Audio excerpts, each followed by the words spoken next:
വീണ്ടും ഒരു പൊന്നോണം വരവായി. ലോകത്തെമ്പാടുമുള്ള മലയാളികളെ ഒരുമിച്ച് ഒരേ മനസ്സോടെ നിർത്തുന്ന വലിയൊരു ഉത്സവമാണ് ഓണം.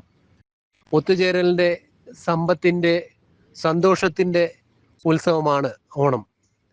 ഓണത്തിൻ്റെ നാളിൽ നമ്മളെല്ലാവരും കുടുംബത്തോടൊപ്പവും സുഹൃത്തുക്കളോടൊപ്പവും വലിയ രീതിയിൽ ഓണം ആഘോഷിക്കാറുണ്ട്.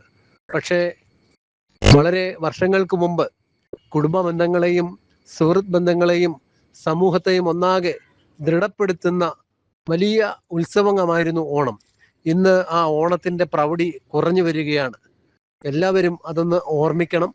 നമുക്ക് വീണ്ടും നമ്മുടെ ഗതകാല സ്മരണകൾ നെഞ്ചിലേറ്റിക്കൊണ്ട് പൊതുസമൂഹത്തിന് വേണ്ടി എല്ലാ ഉത്സവ ആശംസകളും നേർന്നുകൊണ്ട് എല്ലാ ജനങ്ങളുടെയും കണ്ണീരൊപ്പിക്കൊണ്ട് പഴയ കാലത്തെ ഓണം തിരികെ കൊണ്ടുവരുവാനൊരു ശ്രമം നടത്തണമെന്ന് അഭ്യർത്ഥിച്ചുകൊണ്ട് എല്ലാവർക്കും എൻ്റെയും കുടുംബത്തിൻ്റെയും ഹൃദയം നിറഞ്ഞ ഓണാശംസകൾ നേരുന്നു.